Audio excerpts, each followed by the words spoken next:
Subscribe کیجئے ہمارے channel اور دبائیے بیل کا آئیکن تاکہ آپ کو ریگولر نوٹیفیکیشن اپڈیٹس مل سکے۔ اعوذ باللہ من الشیطان الرجیم، بسم اللہ الرحمن الرحیم۔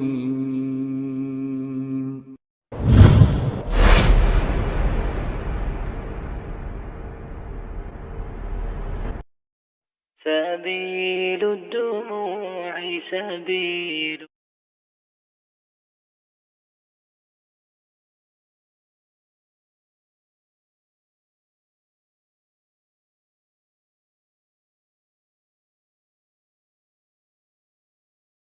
روزہ رکھنا ہے، حج کرنا ہے، زکوٰۃ دینا ہے، لوگوں کی خدمت کرنا ہے، کوئی بھی کام کرنا ہے، وہ صرف مقصد کیا رہے؟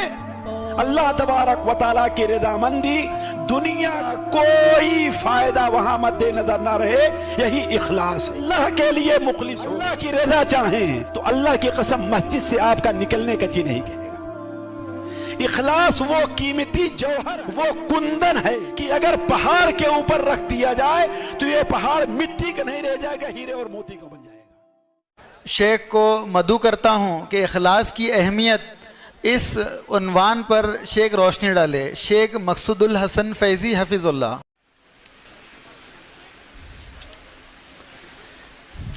بسم اللہ الرحمن الرحیم، الحمد للہ رب العالمین، الرحمن الرحیم، مالک یوم الدین، ونشهد ان لا الہ الا اللہ، ونشهد ان سیدنا ومولانا محمدا عبده ورسوله ارسلہ الى الناس کافة بشیرا ونذیرا، اما بعد فإن خیر الحدیث کتاب اللہ، وخیر الهدی هدی محمد صلی اللہ علیہ وسلم، وشر الأمور محدثاتها، وكل محدثة بدعة، وكل بدعة ضلالة، وكل ضلالة في النار۔ أعوذ بالله السميع العليم من الشيطان الرجيم، من همزه ونفخه ونفثه۔ بسم الله الرحمن الرحيم، وما أمروا إلا ليعبدوا الله مخلصين له الدين حنفاء ويقيموا الصلاة ويؤتوا الزكاة وذلك دين القيمة۔ سبحانك لا علم لنا إلا ما علمتنا إنك أنت العليم الحكيم۔ رب اشرح لي صدري ويسر لي أمري واحلل عقدة من لساني يفقه قولي، واحلل عقدة من لساني يفقه قولي۔ عزیز ساتھیوں، قابل احترام دینی بھائیوں، پیاری بہنوں، آج جس موضوع سے متعلق مجھے یہاں گفتگو کرنے کا حکم دیا گیا ہے وہ ایک نہایت ہی اہم موضوع ہے۔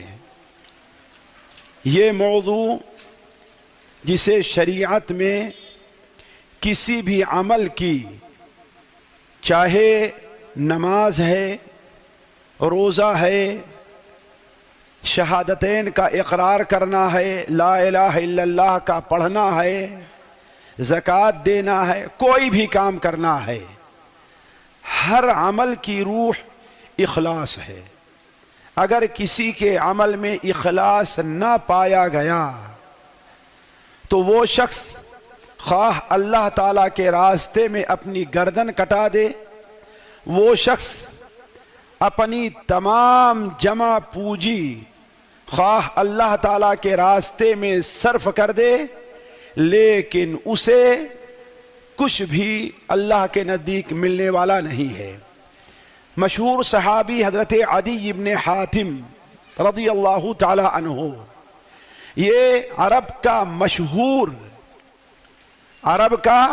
مشہور سخی اور خرچ کرنے والا حاتم طائی کے بیٹے تھے۔ آج ہم اور آپ جانتے ہیں، اگر کسی کے بارے میں یہ کہنا ہو کہ یہ بہت خرچ کرتا ہے تو کہتے ہیں یہ اپنے وقت کا حاتم ہے۔ یہ کیا ہے؟ اپنے وقت کا حاتم طائی۔ حاتم طائی گویا ہمارے کم سے کم اردو ثقافت فارسی ثقافت اور عربی لغات تہذیب میں سخاوت کے اندر جن کو شہرت حاصل ہے وہ پہلے نمبر پر مانا جاتا ہے۔ جب وہ مسلمان ان کے بیٹے یعنی حاتم طائی کا بیٹا جب مسلمان ہوئے، عدی ابن حاتم رضی اللہ تعالی عنہ، انہوں نے سوال کیا کہ اے اللہ کے رسول صلی اللہ علیہ وسلم، میرا باپ بہت خرچ کرتا تھا، بہت بیواؤں کی خدمت کیا کرتا تھا، مہمانوں کے اوپر بہت خرچ کرتا تھا، آیا کیا یہ چیز اس کے لیے کچھ فائدے مند ہوگی؟ آپ صلی اللہ علیہ وسلم نے فرمایا نہیں، اس نے ایک چیز کا ارادہ کیا اور اللہ نے اسے دے دیا ہے۔ یعنی اس نے کیا چاہا؟ شہرت چاہی اور اللہ نے اسے شہرت دے دی ہے، اسے دنیا میں شہرت حاصل ہو گئی، اب اسے کچھ ملنے والا نہیں ہے۔ کیوں؟ اس لیے کہ وہ جو کچھ خرچ کیا کرتا تھا اپنے خرچ کرنے کے پیچھے اللہ تبارک و تعالیٰ کی رضا نہیں بلکہ اپنی شہرت حاصل کرنا اس کا مقصد رہا کرتا تھا۔ تو میں عرض کر رہا تھا اخلاص ایک ایسی چیز ہے کہ اس کے بغیر کسی بندے کا کوئی بھی عمل، چھوٹا عمل ہے یا بڑا عمل ہے، کوئی بھی عمل ہے، ظاہر ہے یا پوشیدہ ہے، وہ کوئی بھی عمل اللہ تبارک و تعالیٰ کے نزدیک مقبول نہیں ہے۔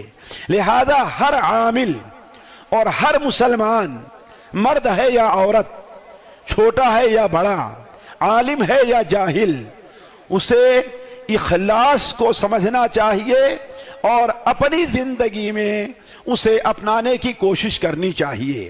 لہذا سب سے پہلے میں آپ کے سامنے یہ بات رکھتا ہوں کہ اخلاص کہتے کس کو ہیں؟ اخلاص کہتے کس کو ہیں؟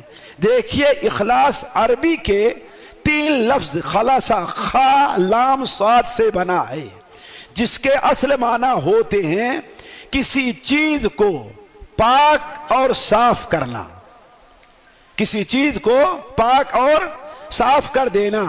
مثال کے طور پر ایک شخص جاتا ہے کسی درخت میں، وہاں شہد کا چھتا لگا ہوا ہے، اسے اتارتا ہے، اسے اتار کر کے لے آتا ہے تو اس میں سے موم، چھتے، یہ ساری چیزیں کیا کرتا ہے؟ الگ کر کے اسے صاف کر کے رکھ دیتا ہے، تو اسے کہا جاتا ہے خالص شہد۔ کیا جاتا ہے؟ خالص شہد۔ تو اسی طریقے سے اصل معنی اس کا یہ ہے کہ کسی چیز کو اس میں جو کچھ ملاوٹ ہے، جو کچھ گندگی ہے، اس کے علاوہ جو چیز اس میں پائی جا رہی ہے اس سے صاف کر دینے، پاک کر دینے کا نام کیا ہے؟ اخلاص ہے۔ اسی لیے مومن بندے کو بھی مخلص کہا جاتا ہے۔ کیوں؟ اس لیے کہ حقیقی مومن وہ ہے کہ جو دنیا کا جو بھی کام کرے وہ کس کے لیے کرے؟ اللہ کے لیے کرے۔ اس میں اگر اللہ کے علاوہ کسی اور کا کچھ بھی دخل پایا گیا تو جس قدر دخل پایا جائے گا ویسے ہی اس کے ایمان میں کمی ہوتی جائے گی، اور اگر مکمل اللہ کی رضا کا ارادہ نہیں رہا تو ایسے شخص کو منافق کہتے ہیں، مومن نہیں کہتے، جو جہنم کے سب سے نچلے گڑھے کے اندر جائے گا۔ تو کہنے کا مطلب یہ ہے کہ اخلاص یہ چیز ہے کہ بندہ اپنے عمل کو، اپنی نیت کو صرف اور صرف اللہ کی رضا کے لیے رکھے۔ بس کوئی بھی کام کر رہا ہے، نماز پڑھ رہا ہے، اس مجلس میں حاضر ہو رہا ہے، روزہ رکھ رہا ہے، زکوٰۃ دے رہا ہے، اس میں صرف اور صرف اللہ تبارک و تعالیٰ کی رضا مندی اس کے مخلوط نظر ہو، کوئی دوسرا نہ ہو۔ وہ اس لیے مسجد میں نہیں آ رہا ہے کہ لوگ کیا کہیں گے کہ دیکھو مسجد کے پڑوس میں ہو کر کے مسجد میں نہیں آتا۔ وہ اس لیے مسجد میں نہیں آ رہا ہے کہ آج گھر میں ہمارے نماز پڑھنے کے لیے کوئی خاص جگہ نہیں ہے، تنگی ہے، چلو کہاں نماز پڑھ لیتے ہیں؟ مجلس میں نماز پڑھ لیتے ہیں، اس لیے نہیں آتا ہے کہ بچپن سے وہ مسجد آتا رہا، اب اس کی عادت پڑ گئی ہے، اس کا جی لگتا ہی نہیں کہیں اور نماز پڑھنے میں اسے اچھا ہی نہیں لگتا، وہ اس لیے مسجد آ رہا ہے کہ اس کا جی مسجد میں لگتا ہے، لہذا اپنی آبادی سے دور کہیں جاتا ہے تو مسجد میں نہیں جاتا بلکہ کہیں اور ہی نماز پڑھ لیتا ہے۔ گویا کہ کوئی عمل بندہ کرے، دنیا اور دین کا کوئی اگر عمل کرتا ہے تو اس کی نیت یہ ہونی چاہیے کہ یہ عمل ہم اس لیے کر رہے ہیں کہ اللہ تبارک و تعالی ہم سے راضی ہو جائے۔ ایک شخص ہے، اس کے بچے نے، اس کے بھائی نے، اس کے ساتھی نے، اس کے دوست نے کوئی ایسی حرکت اس کے ساتھ کر دی کہ اسے غصہ آ گیا، اسے گالی دے دیا، اسے جھڑک دیا، اسے دھکا دے دیا، کوئی بھی صورتحال ہو سکتی ہے جیسا کہ ہمارے سامنے پیش آتی ہے۔ اب اس کو غصہ آیا، وہ اس کو مار بھی سکتا ہے، وہ اس کو جھڑک بھی سکتا ہے، اپنا بدلہ لے بھی سکتا ہے، لیکن سوچتا ہے کہ اگر میں اس کو معاف کر دوں گا تو اللہ تعالی ہمیں اس کا اچھا بدلہ دے گا۔ تو گویا یہی چیز کیا ہے؟ اخلاص ہے۔ اس نے وہ غصے کو کیوں پی گیا ہے؟ اس لیے نہیں کہ ہمارا سیٹ ہے، ہمارا باس ہے، اگر ہم اس کی بات کا بدلہ دیے تو ہمیں نوکری سے نکال دے گا، لہذا ہم صبر کر جائیں۔ تو اس نے اللہ کے لیے صبر نہیں کیا، اللہ کے لیے صبر نہیں کیا، وہ اپنا بدلہ لے سکتا تھا۔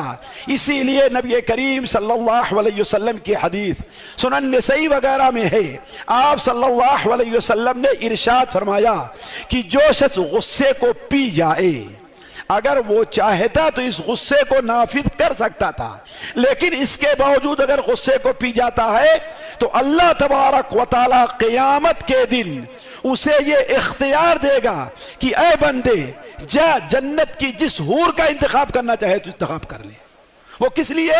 اس لیے کہ اللہ کے لیے وہ غصے کو پی گیا ہے۔ تو خلاصہ یہ ہے، خصوصاً عبادت کا کوئی بھی کام ہو اسے صرف اللہ کی رضا اور اس کا تقرب حاصل کرنے کے لیے کیا جائے۔ لوگوں کی تعریف کرنا، لوگوں کا ناراض ہونا، لوگوں کا ہمیں اس کا بدلہ دینا، اس کی کوئی فکر نہیں ہونی چاہیے۔ ہم تقریر کیوں کریں؟ اس لیے نہیں کہ لوگ کہیں گے بڑا اچھا مقرر ہے۔ ہم تقریر کیوں کریں؟ اس لیے نہیں کہ ہم نے بلایا گیا ہے اور ہم ان سے 50,000 روپے لے رہے ہیں لہذا ہم تقریر کریں گے۔ اگر ہمیں کوئی ایسا شخص دعوت دیتا ہے جہاں پر ہمیں پیسے ملنے کی امید نہیں ہے تو ہم وہاں پر نہیں جائیں گے۔ تو گویا ہم نے اللہ کے لیے تقریر نہیں کی ہے، کس کے لیے کی ہے؟ دنیا کے لیے کی ہے۔ تو ہمیں اس کا بدلہ بھی اللہ تعالیٰ کے نزدیک کچھ ملنے والا نہیں ہے۔ تو علی کل حال اپنے عمل کو صرف اللہ کے لیے کیا جائے اور ان چیزوں سے بچایا جائے جو چیزیں اخلاص کے منافی ہوتی ہیں، یہی اخلاص ہے۔ ایک چیز اور بتا دوں کہ اللہ تبارک و تعالیٰ کی ہمارے اور آپ کے اوپر ایک آزمائش ہے کہ کوئی بندہ ہے، جیسا کہ اردو کا ایک شاعر میر تقی میر کہتا ہے، اے دل وہ بشر کون ہے جو خود ستا نہ ہو، اے دل وہ بشر کون ہے جو خود ستا نہ ہو، پر خود ستائیوں کے ہیں عنوان جدا جدا۔ لوگ الگ الگ انداز سے اپنی تعریف کرتے ہیں۔ تو اللہ تعالیٰ نے انسان کی فطرت میں تعریف اپنی رکھی ہے۔ انسان کی فطرت میں ہے کہ وہ کوئی کام کرے تو لوگ اس سے خوش ہوں اور اس پر تعریف کریں، اس پر اس کا احترام کریں۔ میں ایک عالم ہوں مثال کے طور پر، تو میں چاہوں گا کہ میں جس راستے سے جا رہا ہوں لوگ میرا احترام کریں اور لوگ مجھ کو سلام کریں۔ میں اگر کسی دکان پر جاؤں تو لوگ میرا احترام کریں اور مجھے مال سستا دے دیں، اس کا مطلب ہمارے اندر اخلاص نہیں ہے۔ غور کریں گے ہمارے اندر اخلاص، گویا کہ ہم اپنے علم کے بدلے لوگوں سے کیا چاہتے ہیں؟ تعریف چاہتے ہیں، یہ چاہتے ہیں کہ لوگ ہم سے سلام کریں، ہم عالم ہیں، ہم بڑے ہیں، وہ ہم سے چھوٹا ہے، عام آدمی ہے، وہ تو داڑھی بھی نہیں رکھے ہوئے ہے، ہم کیا چاہیں گے کہ وہ سلام کرے، ہم سلام؟ ایسا ہے کہ نہیں ہے؟ یہ اخلاص کے منافی ہے۔ ہم کسی دکان پر جائیں تو چاہیں یہ کہ ہم امام صاحب ہیں، ہم امامت کرتے ہیں، نماز پڑھاتے ہیں، اس کے بچے کو پڑھاتے ہیں، لہذا اس وجہ سے وہ مال ہم کو تھوڑا سا سستا دے دے، تو اس کا مطلب کیا ہے کہ ہم یہ سستا کس لیے کرا رہے ہیں؟ اپنے اس دینی کام کے ذریعے۔ یہی چیز اخلاص کے منافی ہے ساتھیوں۔ اسی لیے ایک تابعی ہیں، ایک بزرگ ہیں، وہ کسی دکان پر گئے کوئی سودا لینے کے لیے، تو ایک شخص وہاں پر کھڑا ہوا تھا، دکاندار سے کہتا ہے کہ دیکھو یہ فلاں صاحب ہیں، یہ فلاں صاحب ہیں، ان کو ذرا مال سستے کر کے دینا۔ وہ اس دکان سے نکل گئے اور کہا مال ہم اپنے پیسے کے بدلے خریدنے آئے ہیں، اپنی عبادت کے بدلے مال خریدنے نہیں آئے ہیں۔ تو یہ چیز ہونی چاہیے کہ گویا جو کام اللہ کے لیے کرنا ہے، نماز پڑھنا ہے، دعوت کا کام کرنا ہے، روزہ رکھنا ہے، حج کرنا ہے، زکوٰۃ دینا ہے، لوگوں کی خدمت کرنا ہے، کوئی بھی کام کرنا ہے، وہ اس میں صرف مقصد کیا رہے؟ اللہ تبارک و تعالیٰ کی رضامندی، دنیا کا کوئی فائدہ وہاں مد نظر نہ رہے، یہی اخلاص ہے۔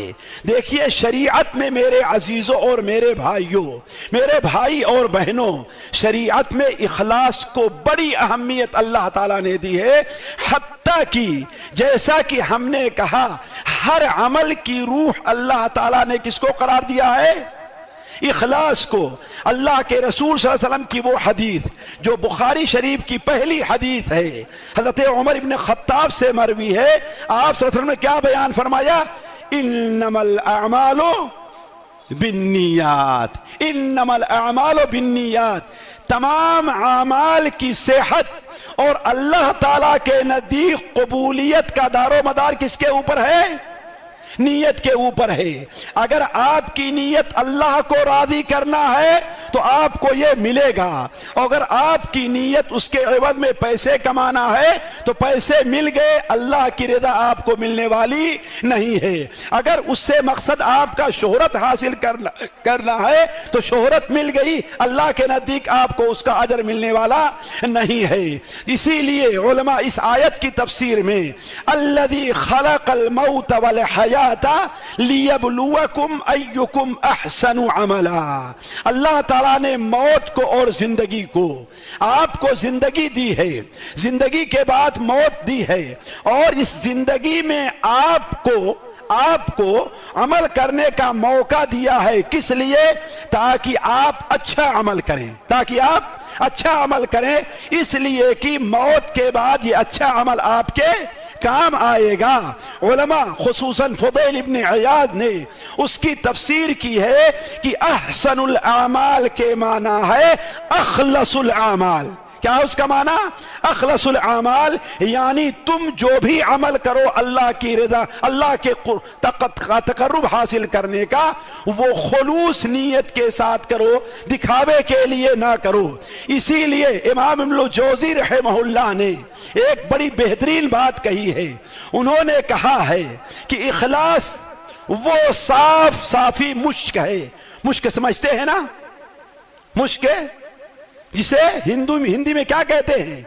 کستوری۔ کیا کہتے ہیں ہندی میں؟ کستوری کہتے ہیں۔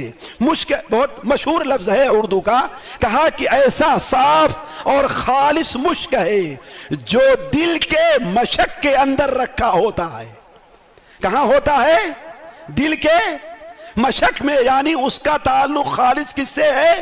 دل سے ہے، آپ کے سر پیر اور ہاتھ پاؤں سے نہیں ہے۔ تو وہ اخلاص وہ خالص مشک ہے جو دل کے مشک کے اندر ہے، جب اس کو لیے ہوئے انسان سامنے سے گزرتا ہے تو بغیر چاہے ہوئے بھی اس کی خوشبو پھیلتی جاتی ہے، اس کی خوشبو پھیلتی جاتی ہے۔ اور آپ نے بیان فرمایا کہ وہ عمل جو ہے، یہ اخلاص جو ہے عمل کی روح اور عمل کی بنیاد ہے۔ اور آپ نے بیان فرمایا اگر کوئی شخص مثال کے طور پر حج پر گیا اور حج میں مکے گیا، منا گیا، مزدلفہ گیا، اگر عرفات نہیں پہنچتا ہے تو اس کا حج ہوگا؟ اس کا حج نہیں ہو، سارے کام کر لیا ہے، اگر عرفات نہیں پہنچا تو اس کا حج نہیں ہوگا، لہذا اسے حج کے لیے جانے کی ضرورت نہیں ہے اگر اس کی نیت عرفات جانے کی نہیں ہے تو۔ اسی طریقے سے اگر کسی انسان کا مقصد اللہ تعالیٰ کو راضی کرنا نہیں ہے تو اسے عمل کرنے کی ضرورت نہیں ہے۔ تو علی کل حال میں یہ کہہ رہا تھا کہ اللہ کے رسول صلی اللہ علیہ وسلم نے، بلکہ اللہ تبارک و تعالی نے اخلاص کو ہر نیک عمل کی روح قرار دیا ہے، بلکہ کوئی بھی نیک عمل، چاہے کلمہ شہادت کا اقرار ہے، اللہ کے راستے میں شہید ہو جانا ہے، اللہ کے راستے میں صدقہ اور خیرات کر دینا ہے، کوئی بھی عمل چھوٹا ہے یا بڑا، اس وقت تک اللہ تعالیٰ کے نزدیک مقبول نہ ہوگا جب تک کہ وہ عمل اخلاص کے ساتھ نہ کیا جائے۔ اللہ تعالیٰ قرآن مجید میں فرماتا ہے وَقَدِمْنَا إِلَى مَا عَمِلُوا مِنْ عَمَلٍ فَجَعَلْنَاهُ هَبَاءً مَنْثُورًا، میں قیامت کے دن جب ہمارے سامنے حاضر ہوں گے تو ان کے تمام اعمال کو لے کر کے میں ریت کے ذرے کی طریقے سے اڑا دوں گا، یعنی ریت کے ذرے کے طریقے سے ہوں گے، ان کی کوئی اہمیت نہیں ہوگی۔ علماء کہتے ہیں اس کی وجہ یہ ہے، امام ابن کثیر رحمہ اللہ لکھتے ہیں اس لیے کہ وہ اعمال جو ہیں بغیر اخلاص اور نیت کے کیے گئے ہیں۔ اسی لیے آپ اس حدیث پر غور کریں، نبی کریم صلی اللہ علیہ وسلم نے ارشاد فرمایا، صحیح بخاری اور صحیح مسلم میں حضرت ابو ہریرہ سے مروی ہے کہ قیامت کے دن ایک شخص اپنے کو مسلمان کہلانے والا ہوگا اور 1 کنٹل اور 1.5 کنٹل کا اس کا وزن ہوگا، جب اللہ تعالیٰ کے سامنے حاضر ہوگا اور ترازو پر رکھا جائے گا تو اس کا وزن مچھر کے پر کے برابر بھی نہیں ہوگا۔ کیوں نہیں ہوگا؟ اس لیے کہ اس نے دنیا میں جو بھی عمل کیا ہوگا وہ اللہ کے لیے نہیں کیا ہوگا، بلکہ کس کے لیے کیا ہوگا؟ دنیا کے لوگوں کو دکھانے کے لیے، خوش کرنے کے لیے یا اپنی تعریف کے لیے کیا ہوگا۔ تو کوئی عمل اس وقت تک مقبول نہیں ہو سکتا جب تک کہ اس کے اندر اخلاص نہ پایا جائے۔ اسی طریقے سے اخلاص وہ جوہر ہے کہ تمام انبیاء کو اللہ تعالیٰ نے 1,24,000 نبیوں کو اس دنیا میں صرف اخلاص کی تعلیم دینے کے لیے بھیجا تھا، صرف اخلاص کی تعلیم دینے کے لیے اور وہی سکھانے کے لیے اللہ تعالیٰ نے بھیجا تھا۔ وَمَا أُمِرُوا إِلَّا لِيَعْبُدُوا اللَّهَ مُخْلِصِينَ لَهُ الدِّينَ حُنَفَاءَ، کچھ لوگوں کو اللہ تعالیٰ اس سے پہلے فرماتا ہے نا لَمْ يَكُنِ الَّذِينَ كَفَرُوا مِنْ أَهْلِ الْكِتَابِ وَالْمُشْرِكِينَ مُنْفَكِّينَ حَتَّى تَأْتِيَهُمُ الْبَيِّنَةُ، اس کے بعد کیا ہے؟ رسول من اللہ یتلو صحفا مطہرتا فیہا کتب قیمہ، یہ رسول جو آئے ہیں اور کتابیں لے کر کے آئے ہیں کس لیے؟ تاکہ لوگ اس پر عمل کریں، اور ان رسولوں کے ذریعے، ان کتابوں کے ذریعے وما امروا الا لیعبدوا اللہ، انہیں صرف اسی بات کا حکم دیا گیا تھا کہ اللہ کی عبادت کریں، مخلصین لہ الدین، دین کو، اپنے طریقے کو، اپنے سارے اعمال کو اللہ تعالیٰ کے لیے خاص کر کے، حنفاء یکسو ہو کر کے نماز پڑھیں، زکوٰۃ دیں، اور ٹھوس دین یہی ہے۔ اسی لیے ساتھیو قرآن مجید میں آپ اگر دیکھیں تو اللہ تعالیٰ نے کہیں اخلاص کا حکم دیا ہے، کہیں یہ بتایا ہے کہ جنت مخلصین کے لیے بنائی گئی ہے، کہیں یہ بتایا ہے کہ اس دنیا میں شیطان اور انسان کی جو لڑائی چل رہی ہے حضرت آدم علیہ السلام کی پیدائش سے لے کر کے قیامت تک چلتی رہے گی، اور شیطان کے مکر سے وہی محفوظ رہے گا الا عبادک منہم المخلصین، جو اللہ تبارک و تعالی کے مخلص بندے ہوں گے۔ علی کل حال ساتھیو اخلاص کی اہمیت کے اندر بہت سے موضوع ہیں، ہم اگر اس کو تفصیل سے بیان کرنا چاہیں تو آگے ہم نہیں بڑھ سکتے ہیں، اس اس لیے یہیں رہ کر کے ایک بات اور کہتے ہیں اور آگے بڑھتے ہیں کہ دیکھیے ساتھیو، اخلاص ہے بہت اہم چیز لیکن ہے بہت مشکل کام. ساتھیو بہت مشکل کام ہے. میں جس نتیجے پر پہنچا ہوں کہ انسان اگر اخلاص اپنے اندر پیدا کرنا چاہے تو اسے اتنا بڑا جہاد کرنا پڑتا ہے کہ ایک پہاڑ پر چڑھنا اس کے لیے آسان ہوگا، البتہ اخلاص اپنے اندر پیدا کرنا مشکل ترین کام ہوتا ہے. کیوں؟ اس لیے انسان کی فطرت میں ہے کہ لوگ اس کی تعریف کریں. انسان کی فطرت میں ہے. میں تقریر کر رہا ہوں، میں چاہوں گا کہ لوگ میری تعریف کریں. مصلی پر کھڑے ہو کر کے میں قرات کر رہا ہوں، میں چاہوں گا کہ لوگ میری. وجہ اس کی یہی ہے کہ انسان جب نماز پڑھاتا ہے تو لمبی نماز پڑھاتا ہے اور اکیلے پڑھتا ہے تو جی مختصر پڑھتا ہے نا. کیوں؟ یہ دیکھیں یہ اخلاص کی کمی کی بات ہے. حالانکہ اگر اخلاص ہوتا تو اکیلے والی نماز زیادہ لمبی پڑھی جاتی. اللہ کے رسول صلی اللہ علیہ وسلم کی نماز صحابہ کرام کے ساتھ کتنی مختصر ہوا کرتی تھی اور اکیلے میں پڑھتے تھے تو بسا اوقات ایک رکعت میں 5 پارہ پڑھا کرتے تھے. کتنا؟ 5 پارہ. 55 سال اور 60 سال کے آپ ہو گئے ہیں. حضرت حذیفہ جوان ہیں. حضرت حذیفہ آپ کے پاس کھڑے ہوتے ہیں تو تھک جاتے ہیں لیکن آپ کھڑے تھکتے نہیں ہیں. کیوں؟ اس لیے کہ آپ کے اندر اخلاص ہے. اس کی مثال یہ لے لیجئے، آپ دکاندار ہیں، اپنی دکان پر بیٹھے ہوئے ہیں اور آپ نے ایک نوکر کو رکھا ہوا ہے. نوکر گھڑی دیکھتا رہے گا کیسے وقت ختم ہو اور ہم بھاگ جائیں. کیوں؟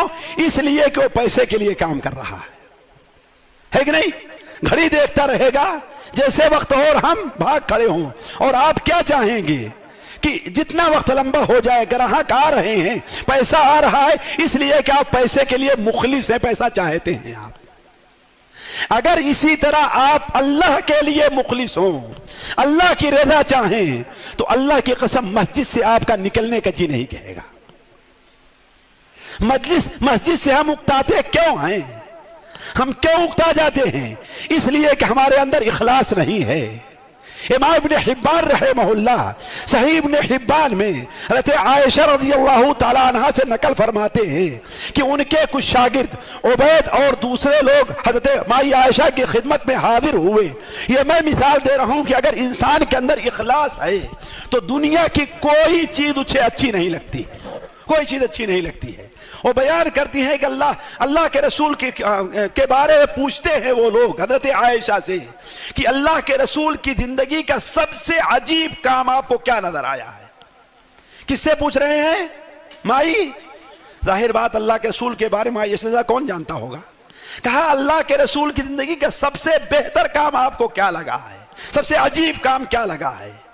کہا آپ کی ساری زندگی ہی عجوبہ تھی. نبی صلی اللہ علیہ وسلم کی ساری زندگی ہی عجوبہ تھی. کون سی عجیب بات بتاؤں میں؟